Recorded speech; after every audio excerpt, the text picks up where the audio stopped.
radio show. I didn't hear. Okay, I have the time is 6:30. That's Eli. So we'll go ahead and call this work session of the mayor and council for Monday, February 26th to order. I'm so empty. So let's review the regular meeting. We've got a few ceremonial matters. We've got recognition of the youth commission. Christy, did you want to read that proclamation? You got the email about the change of the, in the invocation? Yeah. Okay. Oh, that's awfully small. Oh, this is larger, good deal. And then we've got recognition of officers and employees. Are you handling that? Then I'll be giving the oath of office to Johan and Tony for the planning commission. And then we've got the Festival of Trees proclamation. And we've got the minutes to approve. Committee reports. Under the consent agenda, we have the contract for using the town green by Westminster Church and Snellville United Methodist Church. I'm abstaining from that one because I go to that church. What's consent Well, it's agenda? consent It's agenda. consent. Oh, I know, I'm just letting you guys know before I vote and all that stuff. Okay. Should I abstain since I go to You go to Snellville that? Methodist? There's You don't no, have to. they're just using the greens. Yeah, There's that's no what I thought, yeah. financial Nothing interest. special. So you go to that church? Snellville Methodist. Wait. Oh, they're doing the They're team joint. together? They're doing a joint They're just Easter. asking to use the green, they're doing a Easter service on the green. And if there's no financial Yeah, there's no potential, preference to anybody. there's no conflict, there's nothing, so there's really nothing to prevent you from voting. Okay. If you don't want to. We'd have a problem if two of us abstain. Well, that would be No, it's a counted yes as vote. a yes vote anyway. But it's on the consent agenda, so we don't do those as individual votes. Okay. And then we have the approval of the agreement for the 2040 comprehensive plan with Jacobs. Under new business, we have the second reading on the soil erosion and sedimentation control. Anyone with questions or comments on that? Yeah, I'm gonna ask. I just had a couple of concerns because the exemption list is this long. I just wanna make sure we get on record that there are other ordinances that also apply. Yeah, this It just seems like, caters to specifically Yeah. to new residential and commercial construction. right, Now, everything else is handled in the stormwater manual or other parts of the development regs. Okay, so you'll be making essentially some comments or Just asking some some comments, questions? yeah. Okay. Then we have a first reading, and this is really the first everybody's seen of the aggressive solicitation ordinance that's been requested by the chief. You wanna We're give everybody? getting inundated by folks that are going to Presidential Market, Presidential Commons, several of the others. Usually they'll come with like a lady and 2 or 3 children, and they're coming out of Roswell and Sandy Springs, and it's really an organized group of people. And they're coming out and they're soliciting money. There's nothing that says you can't come up and ask people for money, but the way these people are doing it, it falls under what's allowable to exclude, which becomes the aggressive solicitation, aggressive panhandling ordinance. And everything that's in the ordinance gives us the mechanism to deal with all the complaints we get.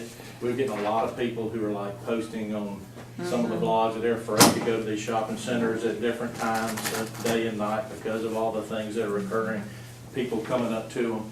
We haven't really had anybody who's actually tried to grab somebody or block their path, but there's been a lot of the other things, and a lot of the information that they're using to request the money is false, which is also a violation of the ordinance. So it just gives us some tools to deal with it. And I mean, it's something that we're getting more and more complaints about all the time, and like I said, it's being posted a lot in social media. So, and we've been talking about this internally with Chuck, and then for probably a year or more, we've kind of talked about it, but it's sort of come to a head recently because there's been just so many additional of these people who are coming and and doing these things. So this gives us a tool.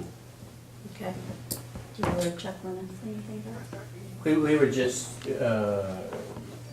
in talking it through, it's the free speech, free right of association, and so we push up against constitutional principles, and the chief can help us by being really careful in how it's applied. Right. And the best tool, and I think this is where we sort of ended up the first time we went through the process, is owner assistance in protecting their own property interests by giving our police department the authority to act on their behalf in a trespass situation, asking people to leave because they have the authority of the owner of the property. If they don't, then they've committed a crime that we clearly can't enforce. And those are good tools. Those are probably principal tools. And if they have the right to be there, they'll have something from the owner of the property that says they can be there, which is great. Our problem becomes you'll have different store managers will say, well, we don't want the people there doing it, but they're not the property owner. Right. And then you're trying to get to the property owner to try to, you can't really do that while you're trying to handle that situation. And this just gives us the ability to say, let me see your documentation, will you please leave, come back with the documentation. Our goal isn't to charge people, our goal is to stop the behavior. Anybody have any questions on that? So this is our first read, so you've got some time till the next meeting to kind of digest it, see if you've got any issues. I would suggest if you've got any issues, go ahead and either talk with the chief or Tony or Chuck. Chuck's the one that's drafted this from different ordinances, from some other places. So if you've got some issues, he might be the best person to talk to first. Is there one particular area that's more of a frequent problem than another? You mentioned presidential. Target. Okay, the target area. Which is yeah. presidential markets, both, all sides of Uh-huh. presidential markets. Presidential commons, DR's properties, I mean, they've been to All of several them. different ones, and we typically will get a call about it. And in most cases, we just really not had a lot we could do.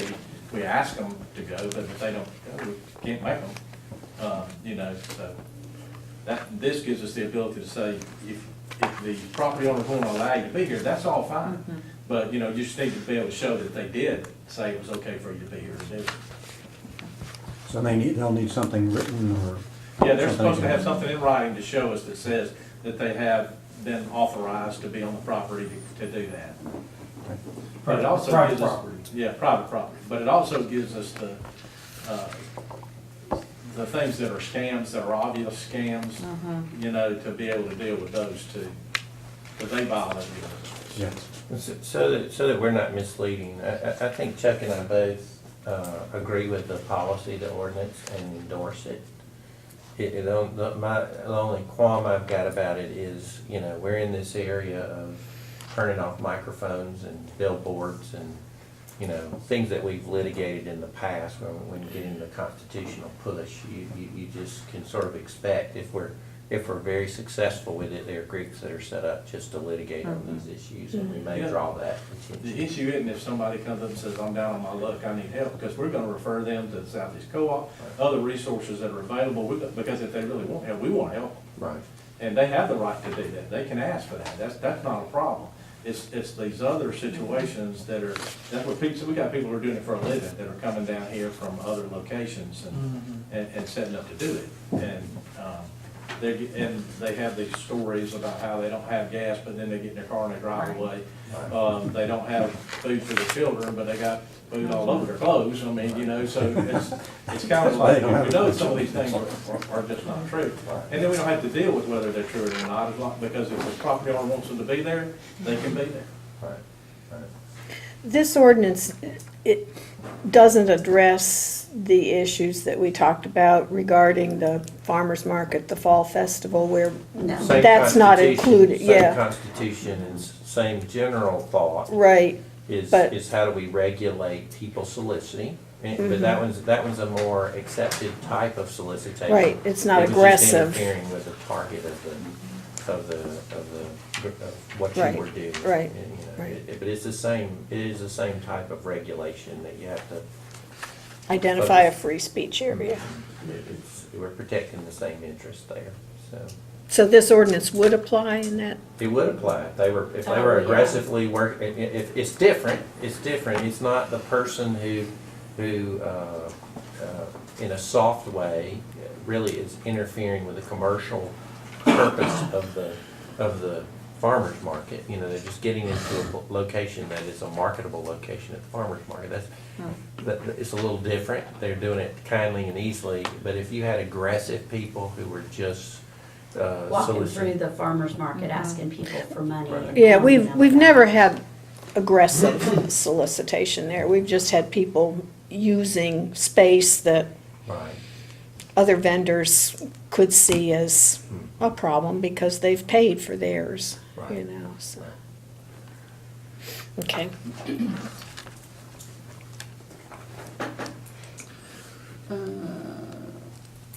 And then we have the update on the contract for Southeast Corrections probation contract. You want to give us a refresher on what that is? Yeah, we have a There was a change in scope. outsourced company that actually does the probation services agreement for the municipal court. The legislature changed a number of the rules, and so this is just an update of that contract to incorporate the new rules. It's the same one, it's being redone in every city. Can you give us an example of what one of the rule changes was with the legislature? Like just something Oversight. simple? Oversight. Oversight.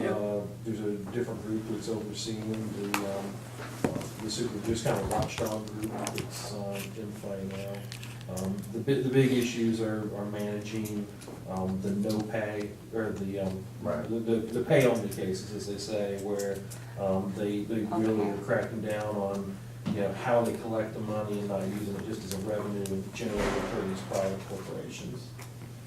And they're restricting the number of months they can charge for a pay-only case. It's just purely following the code sections that the legislature adopted, so.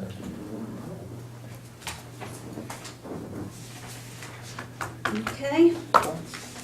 Any other questions on the regular meeting? We'll move to the work session agenda. Any correspondence? And the city attorney report? We just have one matter for our executive session tonight.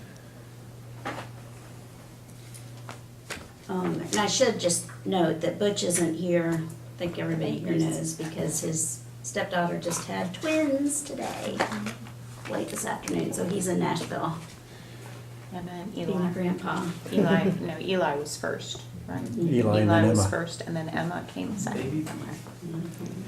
Just for the record. From the song Eli's Company. Good. 3 Dog Nights, twice again. Yeah. We're gonna move the update of ongoing projects to the end of the work session, because Butch wants to call in for the exec session, so he'll call in and give the update, and we'll go right into exec session.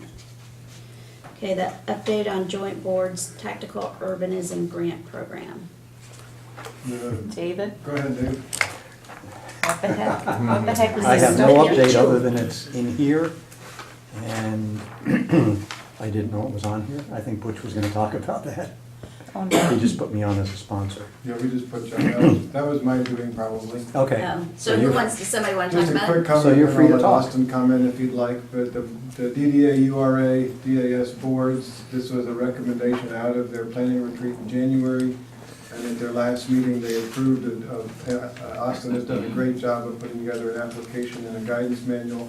They approved those documents, and they just wanted to give the mayor and council the opportunity to have a view of those and make any comments before they go public, with the opportunity for the public to respond. And you don't necessarily need to approve it, but they wanted you to be aware of it going out and make sure there weren't any questions before it goes public. And Austin can answer anything else to that. Yeah, does anybody have any questions? Well, I was assuming everybody here was up to speed on it, but tactical urbanism is a program whereby you enable citizens to come to you and say, we want to do this. And it's a matter of us approving what they do, so that they don't go out and just do random stuff that is counterproductive. So if they want to decorate around a fire hydrant, or anything that would beautify the city, or possibly even add a turn lane as an example, or something like that. But again, you have to have the approval, in this case will be the police department, so that we're not doing random things and just letting people run wild. So, yeah, the gist of is that we're just setting up a framework for, we want this to be citizen-led, where they come to us with an idea for some kind of small-scale improvement to the public realm in the city, and then we kind of serve as like, help them guide and make it, as Dave said, something that's not necessarily chaotic, but more like, make it, refine the project and make it better.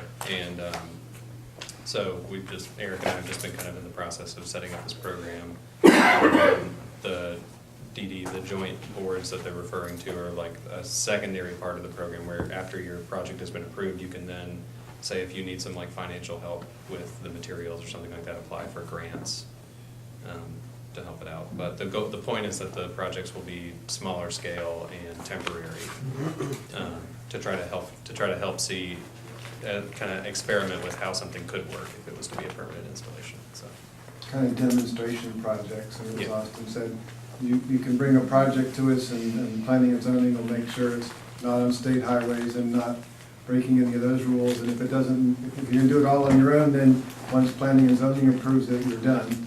If you want a little funds from the joint boards, then that's a second level where you would go and ask them to approve the funds, and the funds would basically be used for materials. And if you Google tactical urbanism, you'll see some examples of what they've done. There's some pretty neat stuff that they've done around the world. Well, I thought just the application here was great, because it had a lot of I pictures think and some the ideas. project guide was in there as well. Yeah, the guy was in here. That's what I was looking at. So planning and zoning is the first line of defense for approval, not an independent board that we're putting together in addition to it? And Well- at some point, does it come through council, mayor and council? Good for permanent relief if you wanted to. Yeah, if something that is installed, if we feel like it could be something that's permanent, then it would come before this. I guess if we have any questions about like the legality or the placement of whatever somebody wants to bring, then we could get maybe Chuck and Tony involved, or talk to Chief or anything like that. Really, we just wanted to come to us first, to kind of like parse out whether or not it's a good idea at all. Right. There is no built-in approval of mayor and council. Okay.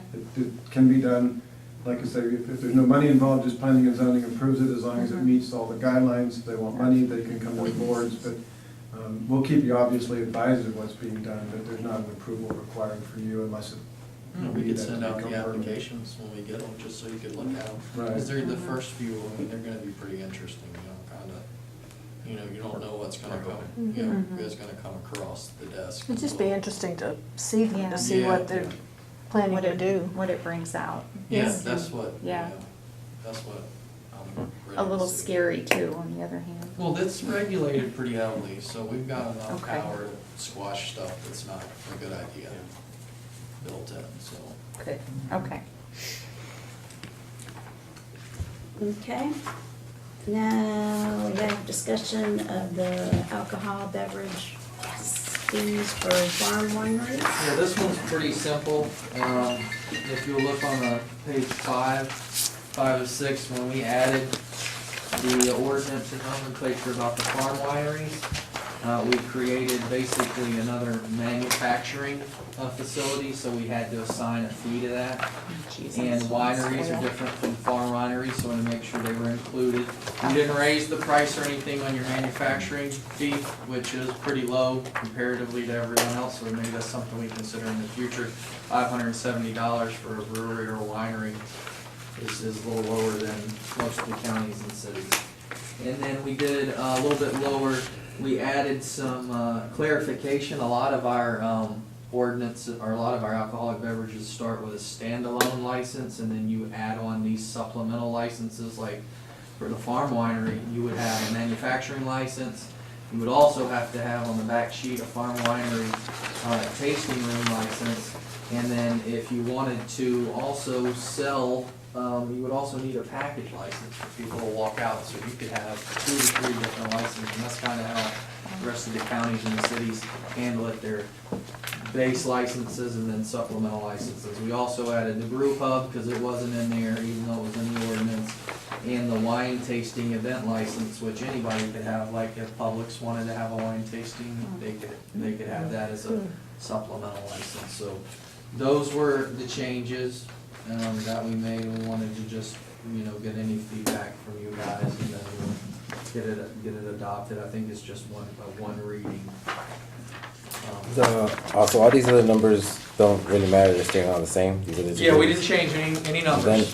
then, number 7, so we're gonna tax somebody if people bring their own bottle, so Well, BYOB. that's always been there. Yeah, I mean, you do that to regulate the distribution. I mean, you wanna make sure that they still have to go through the process as far as the background checks and everything, because even though they're not serving the alcohol, they're responsible for basically chaperoning the event, so you don't have minors coming in or people getting overly, drunk or then leaving. So they still become responsible for the drinkers in their establishment. So just like anybody else, you wanna make sure they have proper background and that, they're gonna enforce the rules that they've been given to. But that fee. Well, how does that, how does charging them $500 help with them being more responsible Well, on because at that point, they BYOB? have some skin in the game. I mean, if they lose their license, and it's not just that fee, I mean, we have to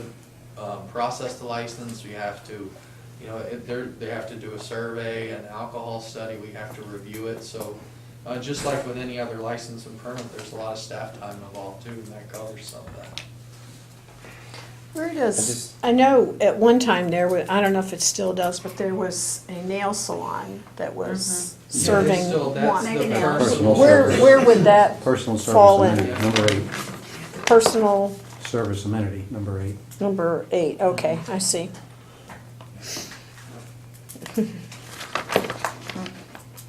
So you can get your nails done and have a And glass. have a glass of wine. Yeah. Sounds like fun to me. So y'all are fine with BYOB charging? Yeah, because the establishment has to be licensed. You gotta make sure But they're not making any money from the BYOB. But they are, because But they're they are, putting because people people are in. more coming. people that are gonna Or they buy like their show up. The food or something, I environment, guess. they create an environment where if people wanna come and enjoy. If they took the alcohol out, I guarantee you it wouldn't be as successful. That's what those masterpiece mixers and all those Oh, yeah. places, it's predicated on being able to have a little wine and get your creative juices flowing, and it's kinda just opens up that environment. I've seen it, I mean, my wife goes. You're to right. those. She loves them, and, I'm enjoying It was- hearing you explain This it. is just, and that's what the sell from their end is, without the alcohol.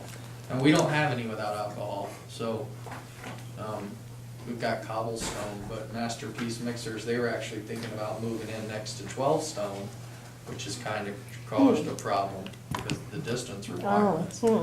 So, when we said you may not be able to have alcohol there, they were like, oh, well, I'm glad we didn't sign the lease, so we're still trying to flush out, just to kind of, give you an example of where there's a. Do you know where there's a value BYOB to came it. from? Huh? Do you know where BYOB came from? That kind of technique, I guess? Probably, I don't know, prohibition maybe, people My bringing their dad. own stuff in. Well, they were basically trying to get away from the fees, because there was a lot of fees in like northern cities and stuff. And then that's where the kind of the BYOB still came from. Wow. But, Restaurants. so we're just basically kind of, or to me, this is basically like, even though you guys still have an idea, we're still gonna fine you. Well, it's not a fine though, it's Or to it's, cover, they have to be okay, issued a tax, license to have fine. alcohol in their establishment. By whom? Doesn't the state require us to Okay, have a so license? basically, if we don't charge a fee, State will. we can't process the license. If they go ahead and do it, they would be in violation of state law. So we have to have a mechanism in place to meet state law requirements. If you're selling alcohol. No, No, either if way. you have alcohol in your establishment, you're regulated by the state. Yeah, We you have couldn't to, just open correct a me if I'm restaurant. wrong. Yeah, right? Right, that's right. Yeah, You you're right. couldn't just open up a restaurant on the corner and tell everybody to bring in their wine bottles without. And the city has to process that application, do the checks on the people bringing the application, and that staff time. I mean, this is a user fee. You're just paying for the time that it takes the city, the time and expense of the city staff doing it, to be able to give you that license to be able to do that there. Think about it I don't look at this as, it's not a penalty. as a broader sense, if you just had somebody occupy a catering event, and then you just basically said, bring in your own alcohol, and we won't charge you any fees or regulate you, and then, you know, think about the potential for negative actions with something like that. That's kind of the whole. You don't have Well, I to, just- you don't have to charge a fee for it. I mean, it would be, you'd be providing the licensing service without any charge, and y'all could set that at anything you want to. The part that they are really getting the benefit of, where they're not getting taxed, is the tax actually gets imposed at the retail when they buy their product. It's not getting re-taxed in this situation. So there's a savings in terms of administrative to this group. I mean, you're not double taxing them.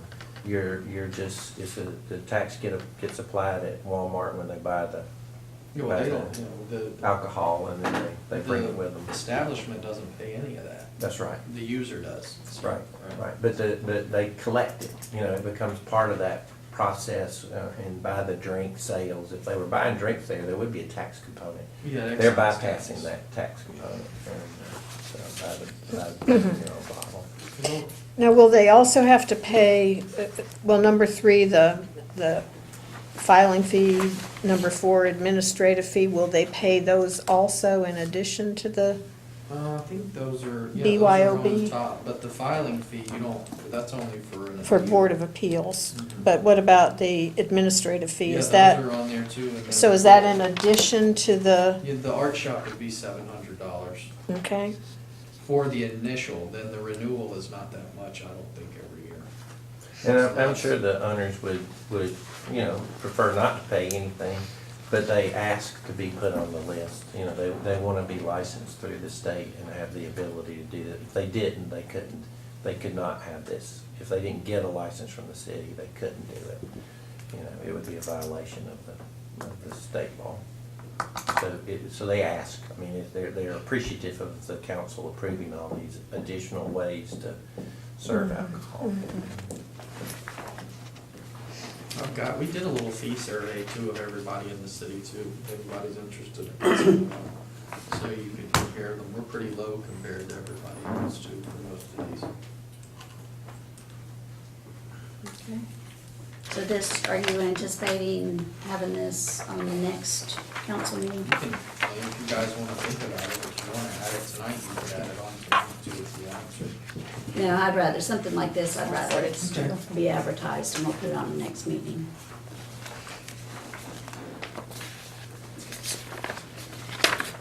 Okay, and just before we contact, I guess we're about ready to talk to Butch.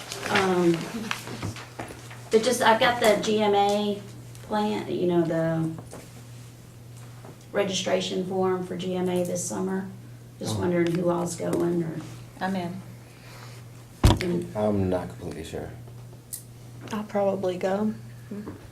Okay. Have y'all decided whether, are you going down Friday for the class or just do Saturday? Tuesday, have you thought about that? I haven't looked at the Friday? classes yet. Friday, yeah.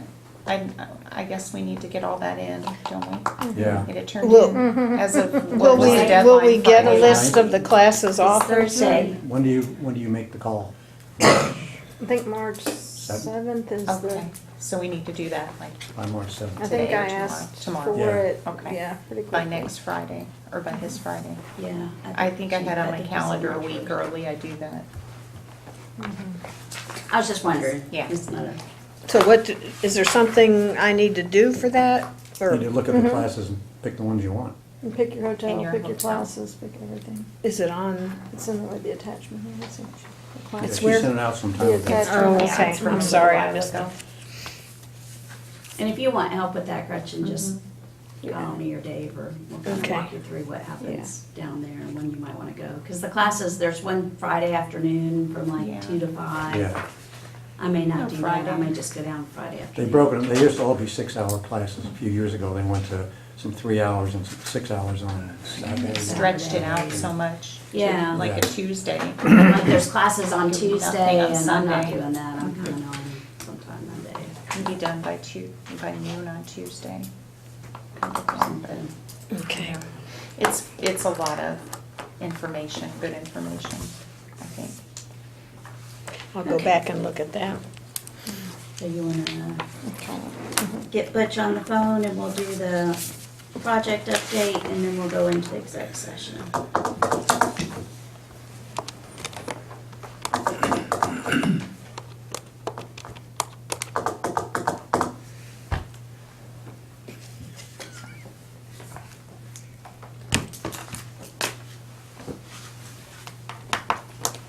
Hi there, I'm about to put you on speakerphone. Hold on.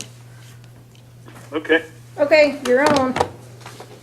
Hey, everybody, how you doing? Hi, Butch. Good, how are you? Congratulations. We're doing great. We are ecstatically relieved is the best way I can put it. That's great. Are we to the project update? Yes, Yes. we are. Okay. It's, if you've got it in front of you, we'll just go through these.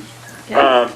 The town center progress, I imagine we probably have an executive session coming up where Tony will have an update on a couple of things. On the market and library progress, everything's going great. We got 9 bid proposals in. They all were not perfect, but several of them were very good. The county has assigned their members to the review committee. And I just need to let Roger and Eric know that we'll be setting up a review meeting when I get back, perhaps probably Thursday or Friday, and everybody's going to be invited to the interviews when those get set up. So everybody will have a chance to hear what's the best proposals. We can put it that way. Marketing Snellville, I think everybody got a copy of Brian's memo, basically laying out our priorities for the future. We had a chance to talk to Dave a little bit about that.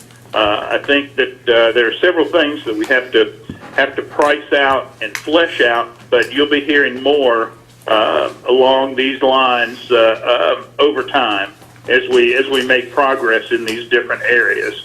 But I think it kind of it tracks very well what we discussed, I think, at the retreat. Town hall meetings, we have a new GDOT project manager that will be on board this week. I'll meet with him at the end of the week and get an update there, and we'll start zeroing in on a date for that bigger meeting. The UDO is progressing. We're sort of tying it into the comp plan. We're kind of waiting on Jacobs down at the bottom of the page. Jacobs is reviewing the very simple contract that Chuck and Tony came up with. I don't think anybody will have a problem with that at Jacobs. So when we get that, we'll coordinate the schedule between TSW and Jacobs a little closer. Roundabout construction, I think that probably will also be an executive session update. I know we're aggressively pursuing the closing of all those properties, so we'll Tony and Chuck will probably have an update there. 78 and 124. I think you also had an update attached where they're going to be working to the west on 78, and then when they hit Clower, they're gonna start around there. Still a lot of good communication. It's becoming clear that there's going to be good coordination between the contractor, GDOT, and the city. But we probably need. I think they're going to start meeting a little more often than just a monthly or a biweekly meeting. So we'll keep a better hold on that project. Let's see, business retention and attraction, there's really not anything there at this time. The 2017 SPLOST program, we have started working on talking to Clark Patterson Lee regarding engineering the first phase there, which is also the first phase of the Greenway. We'll get a proposal back from them. Higher education outreach. I think we're going to get a positive report very soon from our county institutions. Don't have anything just yet, but I think we will hear back shortly. The US 78 sidewalk is almost complete. They're at 90%. They were putting down sod this week, so things look very good there. We should have a punch list shortly. As I said, the comp plan. The approval of the mayor's signature is on the agenda tonight. I hope nobody has a problem with that. I think it's on the consent agenda. It will be ready to go, and it's a contract that Tony and Chuck came up with. Senior center utilization, now that Gretchen's back, we're ready to meet with her. Ouch. Yeah, ouch. All right. Listen, I can't say anything. I'm 500 miles from you guys right now. But ordinance development, I know Tony and Chuck are working. I think you had an earlier discussion this evening on a part of that. SDS negotiations there's some work going on in all the cities, but those will begin in earnest later in the year.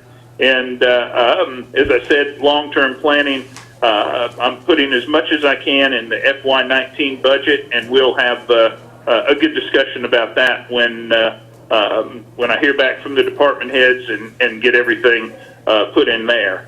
So any questions about any of that? Nope, no questions. Okay. All right, and then, are you gonna hang on then for the exec session? If you don't mind, that'd be good. Okay. During the work session of Mayor and City Council of Snellville, Georgia, Mayor Pro Tem Bender announced that certain matters should be discussed in a closed session of the meeting and asked council to advise the city with respect to closing